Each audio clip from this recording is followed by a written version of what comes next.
سعودی عرب ترکی اور مصر کے وزرائے خارجہ کل اسلام آباد میں ملاقات کریں گے۔ نائب وزیر اعظم اسحاق ڈار کی تصدیق۔ اسحاق ڈار کے مطابق وزرائے خارجہ اگلے روز وزیر اعظم شہباز شریف سے بھی ملاقات کریں گے۔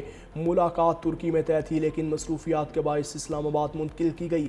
پاکستان نیک نیتی سے تنازع ختم کرانے کی کوشش کر رہا ہے۔ تمام دوست ممالک بھی تعاون کر رہے ہیں۔ ایران سے بات چیت جاری ہے۔ مذاکرات کے پیش نظر میڈیا سے بات کرنے سے گریز کیا جا رہا ہے۔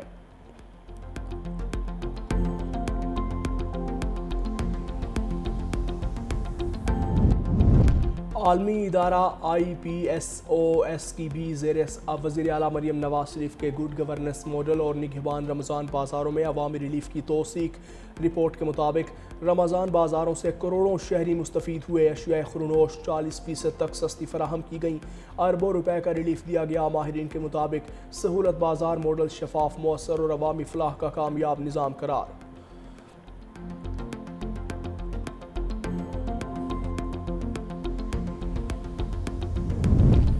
سندھ حکومت کی نئی گندم خریداری پالیسی تیار، مقصد کاشتکاروں کے مفادات کا تحفظ ہے۔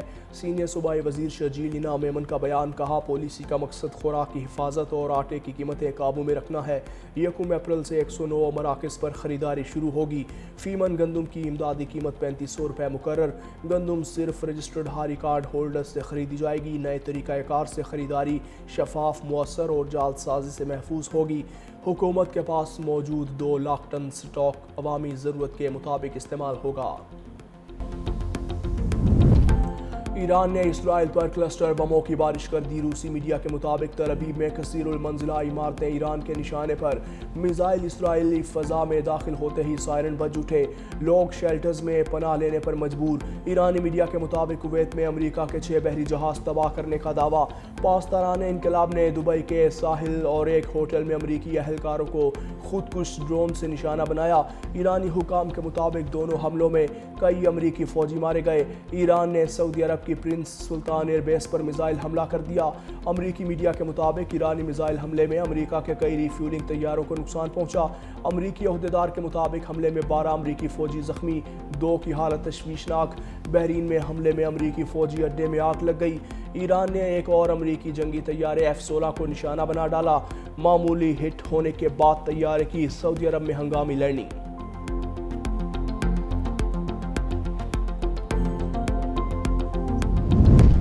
بھارت کا مشرق وسطیٰ میں امن کی پاکستانی کوششوں کی سبوتاژ کرنے کا خطرناک منصوبہ۔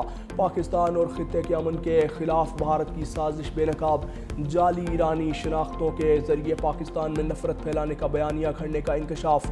ڈس انفارمیشن مہم کا آغاز INN ایران نیوز اور ایران ٹی وی جیسے گھوسٹ ایکس اکاؤنٹ سے کیا۔ پورے آپریشن کے ماسٹر مائنڈ اکاؤنٹس بھارتی نکلے۔ بھارت سے آپریٹ ہونے والا پلیٹ فارم عالمی سطح پر جھوٹ پھیلاتا رہا۔ پاکستان کے خلاف مصنوعی ایرانی رد عمل افغانستان سے آپریٹ اکاؤنٹس کے ذریعے پھیلایا گیا۔ IMF اور پاکستان کے درمیان سٹاف لیول معاہدہ طے پا گیا۔ پاکستان کو مزید $1.2 ارب ملیں گے۔ نئی قسط ملنے سے پاکستان کو ملنے والی رقم $4.5 ارب ہو جائے گی۔ IMF بورڈ کی منظوری کے بعد رقم جاری ہوگی۔ اعلامیے کے مطابق مشرق وسطیٰ کشیدگی سے معیشت کو خطرات لاحق ہیں۔ اسٹیٹ بینک مہنگائی کنٹرول کے لیے سخت پالیسی جاری رکھے گا۔ ضرورت پڑنے پر شرح سود مزید بڑھائی جا سکتی ہے۔ ٹیکس نظام بہتر بنانے کے لیے اصلاحات جاری ہیں۔ غریب عوام کے لیے بینزین انکم سپورٹ پروگرام میں توسیع کی گئی۔ پاکستان کی معیشت میں بہتری، مارکیٹ اعتماد بحال ہونے لگا۔ پاکستان میں مہنگائی اور کرنٹ اکاؤنٹ خسارہ قابو میں رہا۔ زر مبادلہ ذخائر میں اضافہ، معاشی استحکام بہتر ہوا۔ توانائی قیمتوں میں اتار چڑھاؤ مہنگائی بڑھا سکتا ہے۔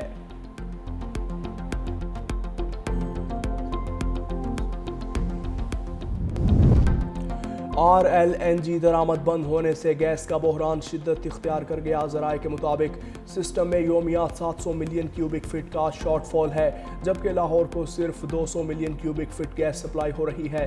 گھریلو صارفین کو شدید قلت کا سامنا۔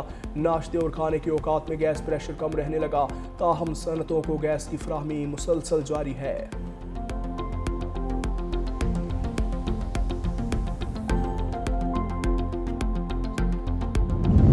وزیر اعظم کا پیٹرولیم مصنوعات کی قیمتیں برقرار رکھنے کا اعلان، مسلسل تیسرے ہفتے اضافے کی سمری مسترد۔ شہباز شریف نے قوم سے خطاب میں کہا پیٹرول پر 95، ڈیزل پر فی لیٹر 203 روپے اضافے کی تجویز دی گئی تھی۔ عالمی منڈی کے مطابق پیٹرول 544 روپے فی لیٹر ہونا چاہیے تھا۔ ریلیف دینے کے لیے پیٹرول کی قیمت 322 روپے برقرار رکھی۔ ڈیزل کی قیمت 790 روپے ہونی چاہیے تھی، 335 روپے لیٹر میں فراہم کیا جا رہا ہے۔ 56 ارب روپے کا بوجھ حکومت نے خود اٹھایا۔ 100 ارب کے ترقیاتی بجٹ کی کٹوتی کر کے عام آدمی پر بوجھ کم کر دیا۔ دوسری جانب مٹی کے تیل اور ہائی سپیڈ ڈیزل کی قیمت میں ایک بار پھر سے اضافہ۔ مٹی کا تیل 4 روپے 66 پیسے فی لیٹر اضافے کے ساتھ 433 روپے 40 پیسے فی لیٹر ہو گیا۔ لائٹ ڈیزل آئل 22 روپے 3 پیسے فی لیٹر مہنگا کر دیا۔ وفاقی وزیر داخلہ محسن نقوی نے ایف آئی اے ہیڈ کوارٹر کا دورہ کیا، انفراسٹرکچر کی بہتری کے پروجیکٹ کا معائنہ کیا، تعمیراتی سرگرمیوں کو جلد مکمل کرنے کی ہدایت۔ وزیر داخلہ نے سرکاری اداروں میں کرپشن کے خلاف بھرپور کریک ڈاؤن کا حکم دیا، ہدایت کی کہ بیرون ممالک ملازمت کے تمام اشتہارات کی آن لائن نگرانی کی جائے اور گمراہ کن اشتہارات کے متعلق عوامی آگاہی کو یقینی بنایا جائے۔ وزیر داخلہ کی ایف آئی اے کو ہر سطح پر مکمل سپورٹ کی یقین دہانی، کہا ایف آئی اے میں اصلاحات کا عمل اسی سال دسمبر تک مکمل کیا جائے گا۔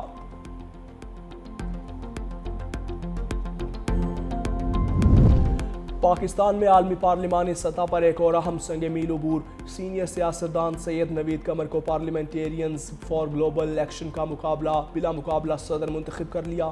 میکسیکو سٹی میں منعقدہ اجلاس کے دوران 30 سے زائد ممالک کے قانون سازوں کا سید نوید قمر پر مکمل اعتماد کا اظہار۔ اجلاس کے موقع پر سید نوید قمر نے مختلف عالمی رہنماؤں سے ملاقاتیں کی۔ میکسیکو کی سینٹ کے صدر اور اردن سینٹ کے صدر شامل۔ ملاقاتوں میں قانون سازی کے مؤثر نفاذ، امن و استحکام اور جدید پارلیمانی طریقہ کار اپنانے پر تفصیلی تبادلہ خیال کیا۔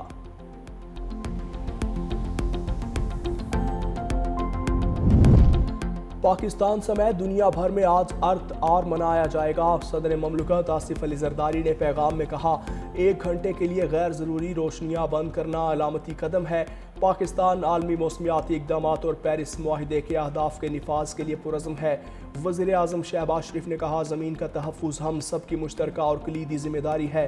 آج ہمارے کیے گئے فیصلے آنے والی نسلوں کے مستقبل کا تعین کریں گے۔ وزیر اعلیٰ مریم نواز کا آج پنجاب بھر میں ارتھ آور منانے کا اعلان۔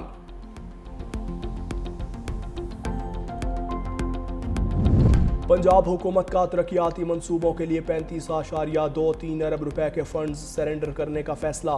Maryam Nawaz community health services programme کے لیے 12 ملین روپے، پنجاب فیملی پلاننگ پروگرام کے لیے 44 ملین، سیلاب بحالی پروگرام کے 10 ملین روپے شامل۔